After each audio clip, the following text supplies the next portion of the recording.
আসসালামু আলাইকুম। উপশহর কলেজ আয়োজিত অনলাইন ক্লাস থেকে শিক্ষার্থীরা তোমাদেরকে শুভেচ্ছা জানাচ্ছি। আমি ইয়াসমিন সুলতানা, সহকারী অধ্যাপক, উপশহর কলেজ। নিশ্চয়ই তোমরা ভালো আছো। গত ক্লাসে আমি তোমাদেরকে পড়িয়েছিলাম ধনতান্ত্রিক অর্থব্যবস্থা বলতে কি বুঝো এবং ধনতান্ত্রিক অর্থব্যবস্থার বৈশিষ্ট্য বলে আলোচনা করো। নিশ্চয়ই এই কদিনে তোমরা সেটা মোটামুটি পড়েছো। আজকে আমি তোমাদেরকে পড়াবো নির্দেশনামূলক অর্থব্যবস্থা বলতে কি বুঝো এবং নির্দেশনামূলক অর্থব্যবস্থার বৈশিষ্ট্যগুলি আলোচনা করো। এখন নির্দেশনামূলক অর্থব্যবস্থা বলতে আমরা কি বুঝি? যে অর্থব্যবস্থায় যাবতীয় অর্থনৈতিক কর্মকাণ্ড একটি কেন্দ্রীয় পরিকল্পনা কর্তৃপক্ষ কর্তৃক নিয়ন্ত্রিত হয়, সেই অর্থব্যবস্থাকে নির্দেশনামূলক অর্থব্যবস্থা বা সমাজতান্ত্রিক অর্থব্যবস্থা বলা হয়। অর্থাৎ নির্দেশনামূলক অর্থব্যবস্থায় একটি কেন্দ্রীয় পরিকল্পনা কর্তৃপক্ষ থাকে। এই কেন্দ্রীয় পরিকল্পনা কর্তৃপক্ষের আদেশ নির্দেশে সকল অর্থনৈতিক কর্মকাণ্ড পরিচালিত হয়। নির্দেশনামূলক অর্থব্যবস্থায় দেখো কোনো সম্পদের ওপর কোনো ব্যক্তি মালিকানা থাকে না, অর্থাৎ যাবতীয় সম্পদের মালিক থাকেন কে? সরকার। যাবতীয় সম্পদের মালিক থাকেন সরকার এবং সরকারের পক্ষে একটি কেন্দ্রীয় পরিকল্পনা কর্তৃপক্ষ সকল অর্থনৈতিক কর্মকাণ্ড পরিচালিত করেন। অর্থাৎ এই অর্থব্যবস্থায় উৎপাদনের যে উপকরণ, তোমরা নিশ্চয়ই জানো যে উৎপাদনের উপকরণ আছে চারটি, অর্থাৎ ভূমি, শ্রম, মূলধন, সংগঠন। এই উৎপাদনের উপকরণের উপর সম্পূর্ণ রাষ্ট্রের মালিকানা থাকবে। রাষ্ট্রই এগুলো নিয়ন্ত্রিত করবেন, পরিচালিত করবেন। এখানে ব্যক্তিগত হস্তক্ষেপের কোনো সুযোগ নেই। নির্দেশনামূলক অর্থব্যবস্থায় প্রত্যেক ব্যক্তি তার সামর্থ্য এবং যোগ্যতা অনুযায়ী কি করবে? কাজ করবে এবং কাজ অনুযায়ী পারিশ্রমিক পাবে। অর্থাৎ এই অর্থব্যবস্থায় ব্যক্তির উৎপাদন, ভোগ, বন্টন এসবের ওপর কোনো কর্তৃত্ব নাই। এই অর্থব্যবস্থার আরেক নাম হচ্ছে সমাজতান্ত্রিক অর্থব্যবস্থা বা পরিকল্পিত অর্থনৈতিক ব্যবস্থা। নির্দেশনা মানে প্ল্যানেড ইকোনমিক। এই নির্দেশনামূলক অর্থনীতিকে আবার বলা হয় কি? প্ল্যানেড ইকোনমিক, PLANNED।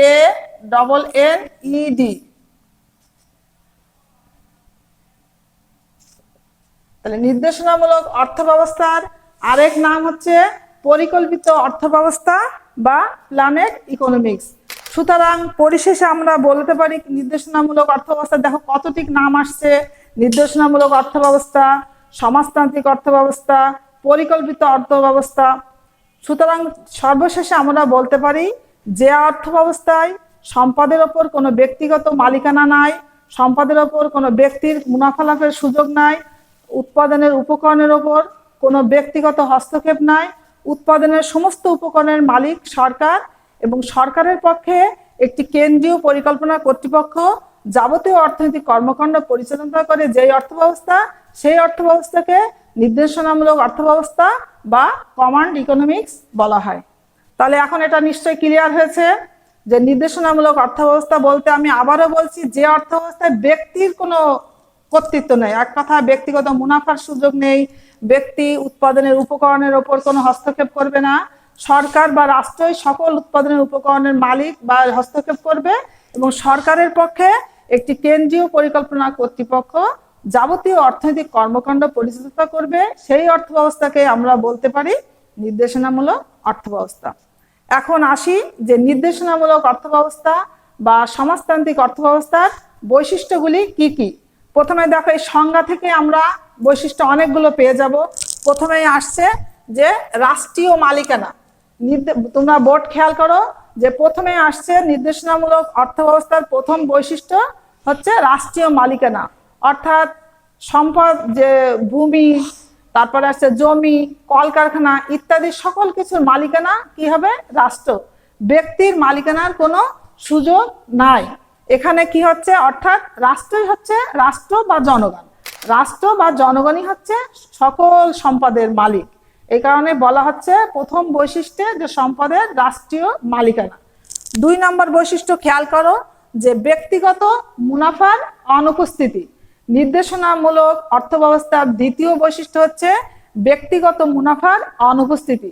যেহেতু এই অর্থব্যবস্থায় ব্যক্তির মুনাফা লাভের কোনো সুযোগ নাই, ব্যক্তি উৎপাদনের উপকরণের উপর কোনো কর্তৃত্ব নাই। সুতরাং এই অর্থ ব্যবস্থায় ব্যক্তিগত মুনাফা অনুপস্থিত থাকবে, দ্বিতীয় বৈশিষ্ট্য এটা। এরপরে আসছে সামাজিক কল্যাণ। নির্দেশনামূলক অর্থ ব্যবস্থার অন্যতম বৈশিষ্ট্য হচ্ছে সামাজিক কল্যাণ অর্জন করা, যে ক্ষেত্রে সর্বাধিক সামাজিক কল্যাণ অর্জিত হবে কি হবে, উৎপাদনের উপকরণগুলো সেখানেই নিয়োগ করা হবে বা বিনিয়োগ করা হবে। এখানে সামাজিক কল্যাণ একটা মুখ্য বিষয়। এরপরে আসছে অর্থনৈতিক পরিকল্পনা। যে সমাজতান্ত্রিক অর্থব্যবস্থা বা নির্দেশনামূলক অর্থব্যবস্থার অন্যতম বৈশিষ্ট্য হচ্ছে কি, যে অর্থনৈতিক পরিকল্পনা।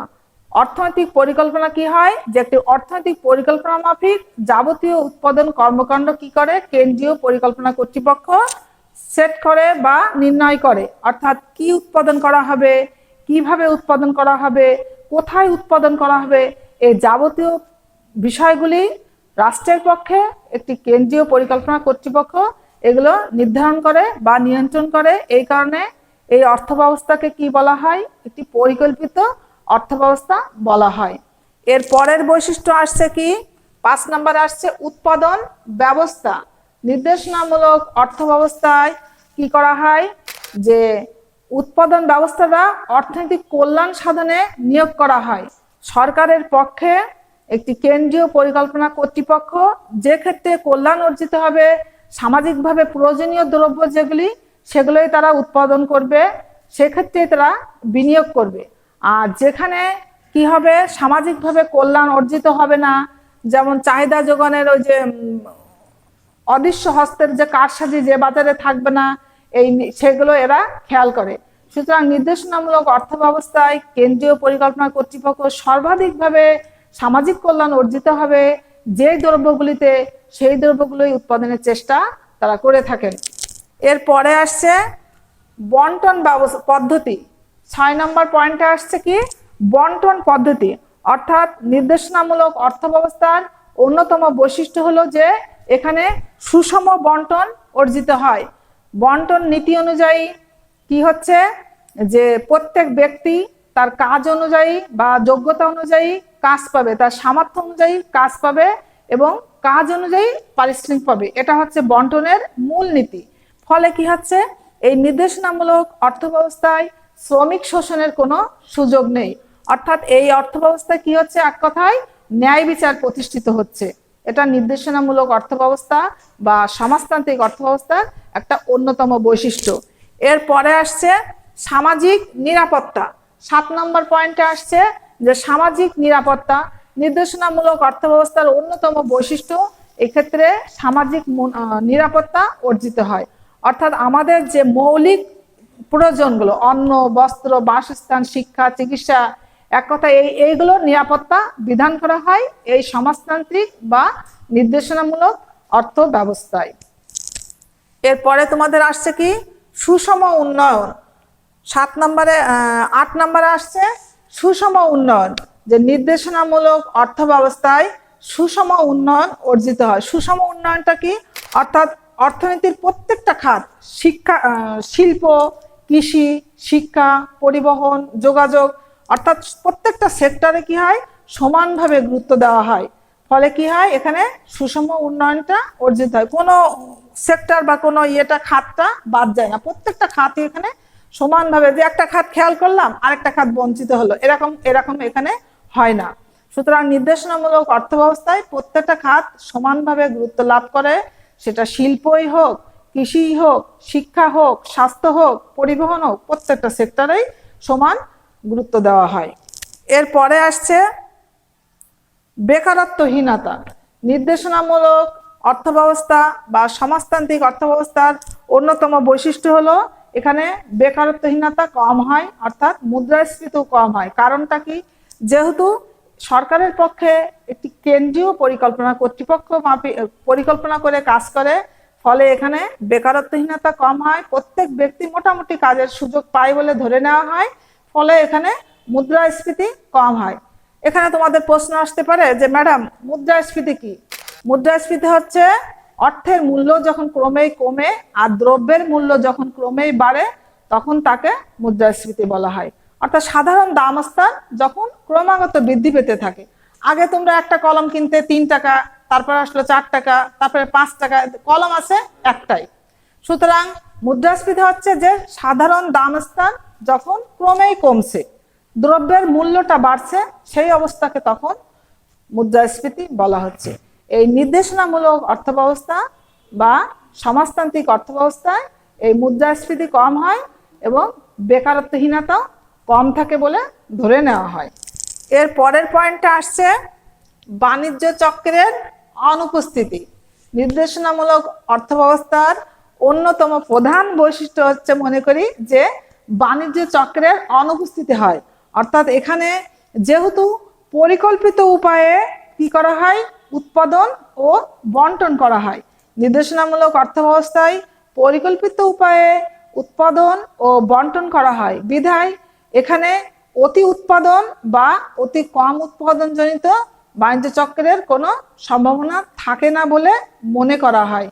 অতি উৎপাদন হলে কি হবে, তোমার দ্রব্য বেঁচে যাবে, দ্রব্যের যোগান বেশি হয়ে যাবে। আবার অতি কম উৎপাদন হলে কি হবে, দ্রব্যের ঘাটতি দেখা দেবে।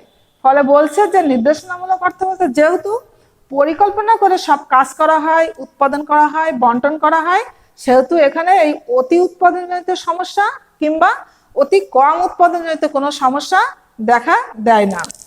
এর পরের পয়েন্ট আসছে শ্রমিকদের স্বার্থ সংরক্ষণ। নির্দেশনামূলক অর্থব্যবস্থায় শ্রমিকদের স্বার্থ সংরক্ষণ করা হয়। অর্থাৎ শ্রমিকদের স্বাচ্ছন্দ্যপূর্ণ জীবন, তাদের মজুরির নিশ্চয়তা, ন্যায্য মজুরির নিশ্চয়তা বিধান, তাদের চাকরির নিশ্চয়তা বিধান, এই যে শ্রমিক সংক্রান্ত যে বিষয়গুলি, অর্থাৎ শ্রমিক রিলেটেড, শ্রমিকদের স্বার্থ রিলেটেড যে বিষয়গুলি, সেগুলো নির্দেশনামূলক অর্থব্যবস্থায় খেয়াল করা হয় বা দেখানো হয়। ফলে এখানে শ্রমিকদের ভিতরে অসন্তোষ হওয়ার সুযোগটা একটু কম থাকে। এর সর্বশেষ পয়েন্টে আসছে স্বয়ংক্রিয় দাম ব্যবস্থার অনুপস্থিতি। স্বয়ংক্রিয় দাম ব্যবস্থাটার তোমাদেরকে আগে আমি বলেছিলাম যে স্বয়ংক্রিয় দাম ব্যবস্থা বলতে কি বুঝো, নিশ্চয়ই মনে আছে। তাই নির্দেশনামূলক অর্থব্যবস্থায় স্বয়ংক্রিয় দাম ব্যবস্থা কি হয়, অনুপস্থিত থাকে। এখানে স্বয়ংক্রিয় দাম ব্যবস্থা উপস্থিত থাকে না। স্বয়ংক্রিয় দাম ব্যবস্থার উপস্থিতি থাকে কোন অর্থব্যবস্থায়? সামনাসামনি থাকলে তোমরা অ্যান্সার করতে পারতে। স্বয়ংক্রিয় দাম ব্যবস্থার উপস্থিতি থাকে ধনতান্ত্রিক অর্থব্যবস্থায়, যেটা আমি তোমাদেরকে গত ক্লাসে পড়িয়েছিলাম। স্বয়ংক্রিয় দাম ব্যবস্থার উপস্থিত থাকে ধনতান্ত্রিক অর্থব্যবস্থায়। দ্রব্যের দাম নির্ধারিত হয় কিভাবে? চাহিদা ও যোগানের ঘাত প্রতিঘাতের ফলে একটা নির্দিষ্ট জায়গায় এসে দ্রব্যমূল্য নির্ধারিত হয়, সেটাকে বলা হয় স্বয়ংক্রিয় দাম ব্যবস্থা। এই স্বয়ংক্রিয় দাম ব্যবস্থা ধনতান্ত্রিক অর্থব্যবস্থায় থাকে, নির্দেশনামূলক অর্থব্যবস্থায় থাকে না। এখন প্রশ্ন যে নির্দেশনামূলক অর্থব্যবস্থায় তাহলে দাম কিভাবে নির্ধারিত হয়?